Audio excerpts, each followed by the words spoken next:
রুশ আগ্রাসন মোকাবেলায় দীর্ঘদিন থেকেই পশ্চিমা দেশগুলোর কাছ থেকে সামরিক সহায়তা চেয়ে আসছে ইউক্রেন।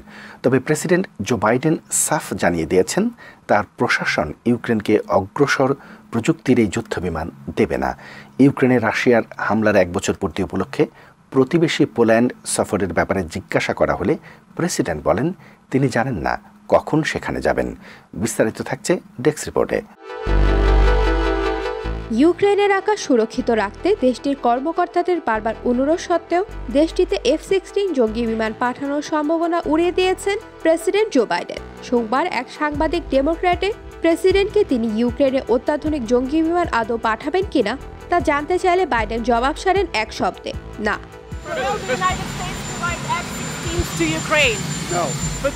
জার্মানির চ্যান্সেলর ওলাফ সলটস ইউক্রেনে যুদ্ধবিমান পাঠানোর সম্ভাবনা উড়িয়ে দেওয়ার একদিন পর তার মন্তব্য এলো। ইউক্রেন বলছে রাশিয়ার সঙ্গে চলমান যুদ্ধে নিজেদের আকাশসীমা নিয়ন্ত্রণ ফিরে পেতে জরুরি ভিত্তিতে জঙ্গি বিমান দরকার। বিশ্বজুড়ে F-16 ফাইটার ফ্যালকনের চাহিদা আছে। আমেরিকার পাশাপাশি পাকিস্তান, বেলজিয়ামের মতো বেশ কিছু দেশ এটি ব্যবহার করে। ইউক্রেন এখন যেসব বিমান ব্যবহার করছে সেগুলো বানানো হয়েছিল সোভিয়েত আমলে। ওই সোভিয়েত ইউনিয়ন থেকে ইউক্রেনের স্বাধীনতা লাভেরও 3 দশক পেরিয়ে গেছে।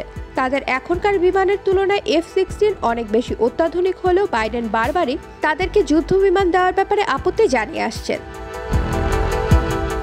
মার্কিন প্রেসিডেন্টের আগ্রহ অন্যান্য সামরিক সহায়তার দিকে। গত সপ্তাহে ওয়াশিংটন ইউক্রেনকে 31টি আব্রামস ট্যাঙ্ক দেওয়ার প্রতিশ্রুতি দিয়েছেন।